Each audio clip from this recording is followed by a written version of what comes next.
Welcome everyone to Breaking Into Tech. We had a little bit of tech issues in the beginning because my power went out and that messed up all the internet. But here we are live. We're excited to talk with Joseph today about his time at Sabio and what he's doing today. So, welcome to the show. For having me. I do appreciate it. Yeah, so let's learn a little bit about who you are. Give us a little bit of your background and tell us about anything you want us to know about you. Gotcha. Well, I had an interesting start. Before I was in tech, I was actually in the zoo industry as a project manager slash maintenance coordinator. And I started fiddling with some software there and had some benefits open up with the VA as I'm an Air Force reservist, and decided to make the leap into tech as I had a family on the way. I was married and we were having our first kid, and the zoo industry, I loved it, but definitely needed to make a little more money to support my family. So I made that leap, and I'm super thankful that I did. And I've Yeah. been in tech for about 2.5 years now. Yeah, it was fun looking at your LinkedIn profile. It was like it's always fun to see what people do before they start working in tech, and it's like, "Oh, that sounds like such an interesting career to work at a Mm-hmm. zoo." So, that sounds really interesting. Mm-hmm. Yeah, no, So, it does. Really go good. ahead. Oh no, just it. I really enjoyed it, and I'm actually hoping to get back into it with some zoo software. So that's where I'm going from there. That's really cool. A full circle moment. That's really awesome. So, did you have any like coding experience or background before you started, working in tech? I had a little bit going through college. I was going to school to be a mechanical engineer. Air Force kind of derailed that. But while I was going through, I had some computer science friends, and I thought what they were doing was cool. So I was kind of interested, but I didn't want to be in front of a desk all day. And now here I am. But very light before I went into my coding bootcamp. So. Yeah. I had to take a C++ programming class in my engineering. I was a civil Mhm. or yeah, I was a civil engineer. That's what I got my degree in, and so that's, like, the extent of my coding background, but then it's grown a lot, doing things behind the scenes and all that stuff, Yeah. but that basics really helped. So, what led you told us you were looking for something to, like, make more money, but how did you find out about Sabio, and why did you decide to use a boot camp? Well, so I'd always heard, like, oh, money's in tech, go into tech, software, whatever it is. And I was told multiple times by my family, on my wife's side, that, the zoo business is not where you make money. They're all in it. And they're like, leave the field while you can. And so I started looking, and then I got an email about the VA. I used the vet tech. And so I was interested in that, and I was just going through the approved vendors list and was looking into what I wanted to do in tech, whether it's software, cybersecurity, and found web application design and building very interesting. And so Sabio was one of the VA's preferred schools. So that's what made me really look into them. And I saw the reviews and success, and that's where I went with them.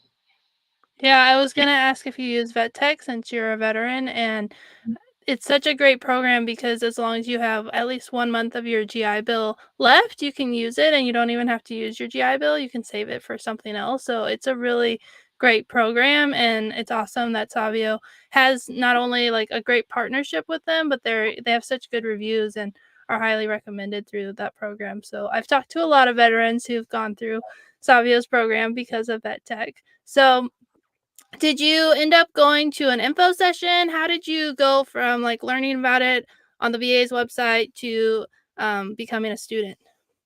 Yeah, so I did attend an info session because I was looking at three boot camps.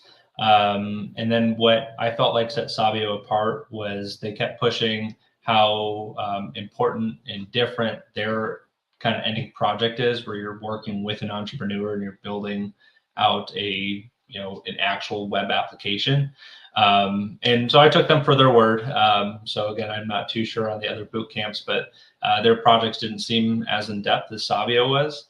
And they also offered a free intro with HTML and CSS and a little bit of JavaScript. So I started on that, and I just liked how they were teaching. And so that's what also definitely made me solidify my choice in Sabio. And what really helped was right when I was about to join, the VA had required that you completed that pre-work coursework, but then Sabio had sent out an email to everyone that was signed up. They said, "Hey, we got approval that now you can do the extended version and go through the pre-work with an instructor." So I immediately signed up and I was able to use it. And what year was it when you went through Sabio's program? It was 2021, I believe, or maybe And 22. The year I now have two kids, and so time is kind of non-existent. It just keeps flowing and doesn't stop, and I can't keep track of it. So, I totally um, understand. I have 2 boys, so I am right there with you. gotcha. I think it was May of 2022 that I graduated. So Okay. And did you do it in person or did you do the virtual option? I did the virtual option. Luckily, that was offered. I think it still is, but because of COVID, there was more leniency from the VA with that. Oh, yeah, for the vet tech program to use. Yeah, the VA has changed their rules even for the GI Bill. You used to get no BAH if you were doing, online school, and now they've changed it. So, yeah, definitely go Mhm. and check and see what options are available through vet tech, but make sure that you see because, yeah, things have changed a lot since COVID, so that makes a lot of sense. So, you were able to do it online, and what was that like going through the program online and shifting your focus and switching career fields? What was that whole experience like? So it was difficult. It was definitely not easy. Sabio fully expected you to code 6 days a week, 12 hours a day. Very intense, but there's a lot to learn. And my wife was pregnant at the time, so having to help her with that.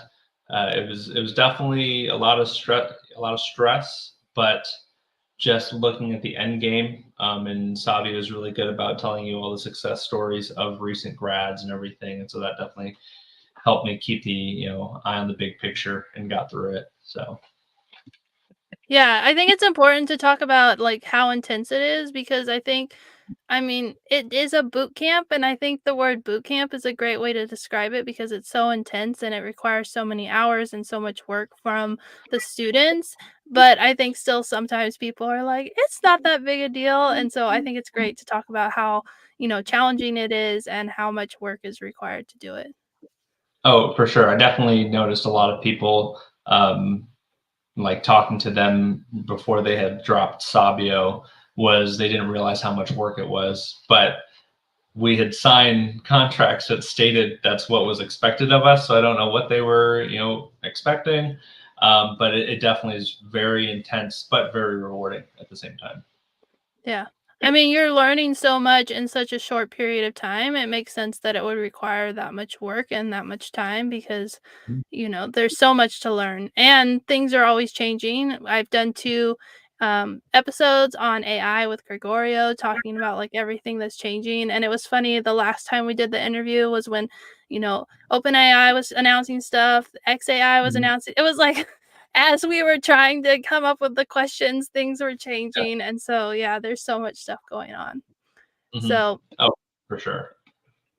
so what was it like every, class gets to do a cohort, so what was your cohort project that you got to work on? So my project was called Interrogas. It was um, a pollster tracking application that for Mexico elections, for their presidential elections, is what we focused on. Basically, it took in the data of what pollsters who went out and polled the different areas and what the actual results were, and was basically grading those pollsters. So it could be used for presidential candidates and to be used to see, hey, can I actually trust this pollster? Or do they have like a D- rating? They say that this one party or person's going to win, but consistently they get it wrong from their polling data. So it was definitely interesting, and it was a pretty fun project to work on. So. Do you feel that doing the cohort project helped prepare you for when it was time to go into work as a software engineer? Um, at the time, I didn't realize how helpful it would be, because I didn't realize that exactly how Sabio, kind of formats how you code with the morning meetings, and different things like that with the agile methodologies. And I go into my first job and it's like I was back at Sabio. It was almost exactly the same. I was like, oh, I didn't even realize that they, were teaching us, obviously I trusted they were teaching us the right thing, but I didn't realize how similar to the field it actually was. So hindsight, it was definitely extremely helpful.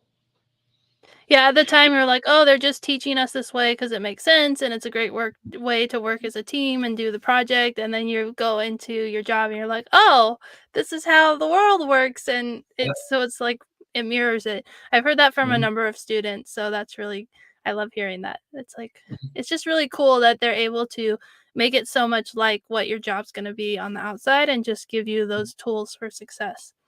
Oh, definitely. So, as you get closer to the end of the program, they give you a point where you get to say, it's time to start sending out resumes and start Mhm. looking for a job. So, what was that process like? So that was interesting. Sabio definitely has the mentality of, kind of like spraying and praying. You throw out as many applications as possible. I probably ended up throwing out around 800 applications, because they did have like weekly minimums that they kind of wanted you to hit. Um, I was very picky at first, and I was told not to be, but I definitely wanted a remote job, but they kept saying, don't apply just to remote. Then you're, competing with the entire, world essentially. Whereas as soon as I started looking locally, um, although the salaries weren't as high, I got a job as soon as I started applying locally. I got a job within a month, and so, or I, quicker than that.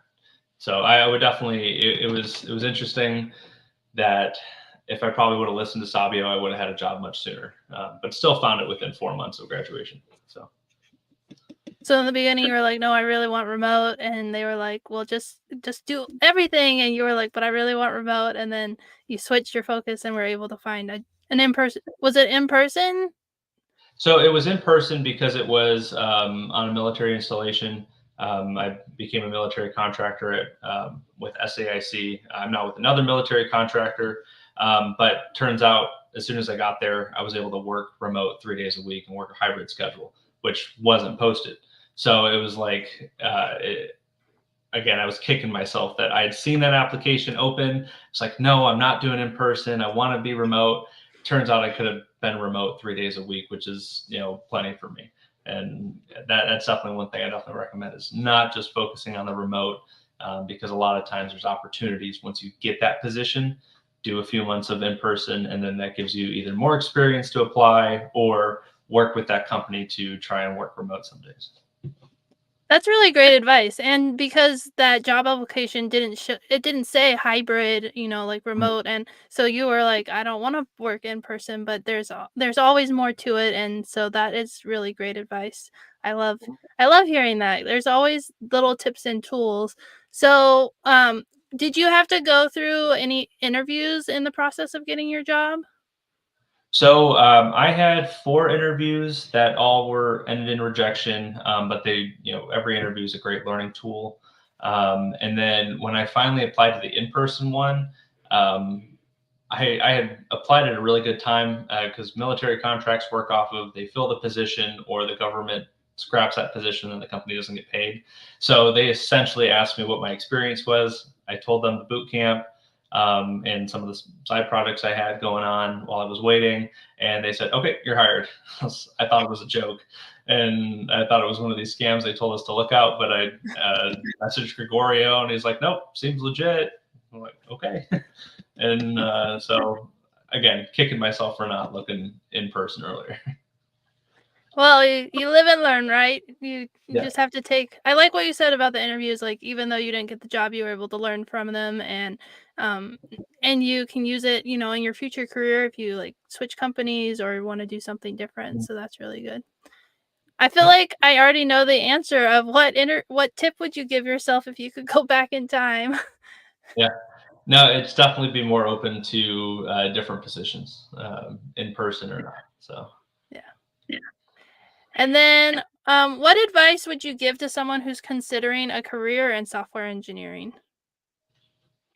um, my advice is to never stop coding once you start learning.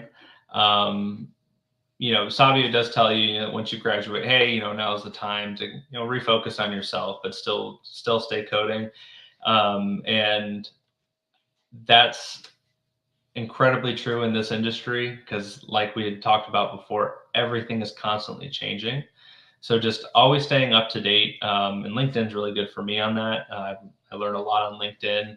I try not to spend too much time on it, but just always keeping up to date with the technologies, but constantly honing your craft in coding, because you think you know how to code, but then you hit an interview and everything you thought that you knew goes out the window, and it just comes with practice. So.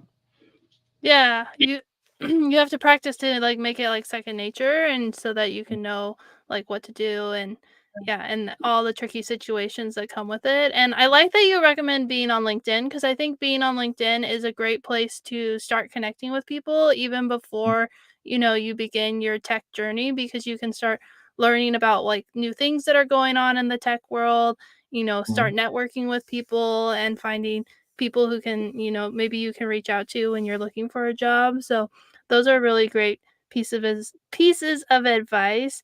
And then you said that you've switched from one company to another company. What was that experience like, and how was that transition?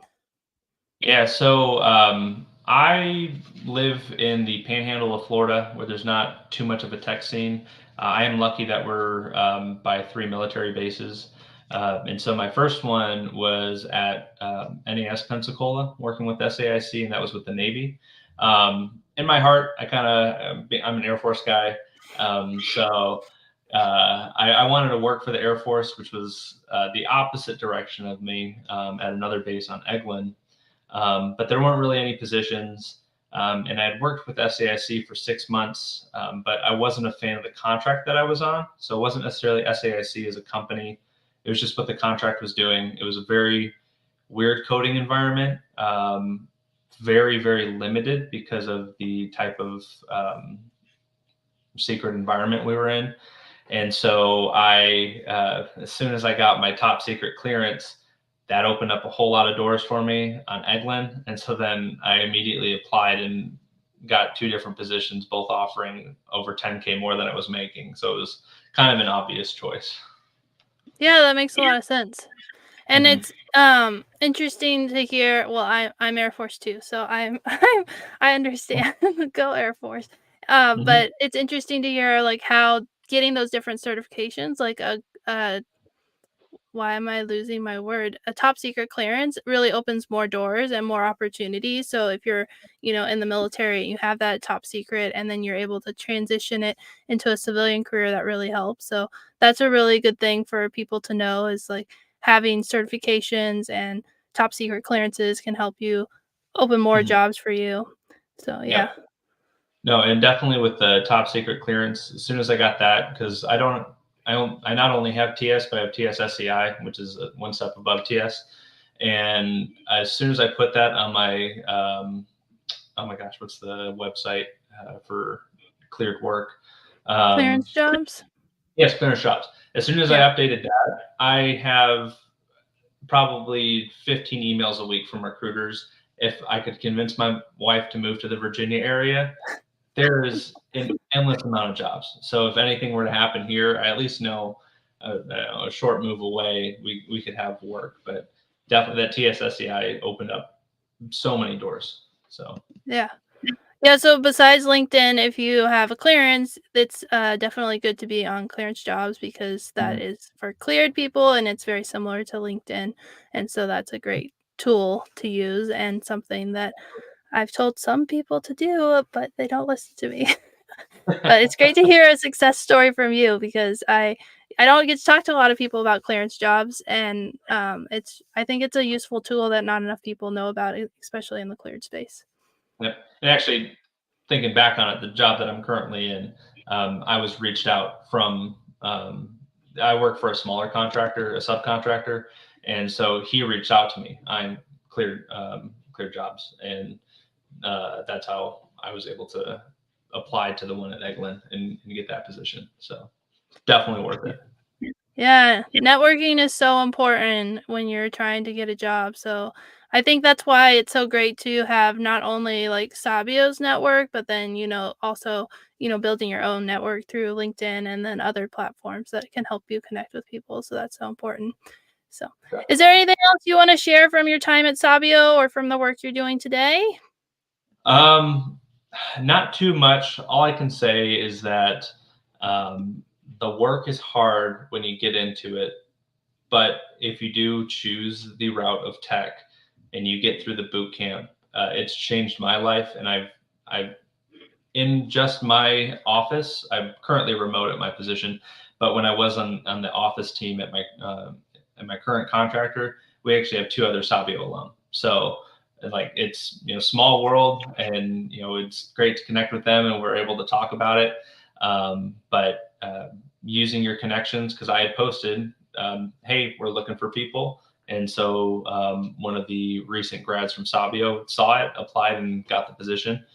And so it's the network goes two ways. You can help people change their lives, but you can also find many opportunities. So definitely just the networking, and just getting into it sucks, but to get through it, it would be life changing for most people.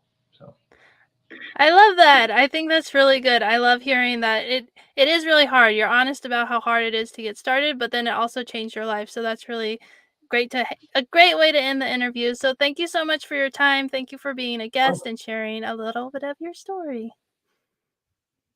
and thank you for letting me talk.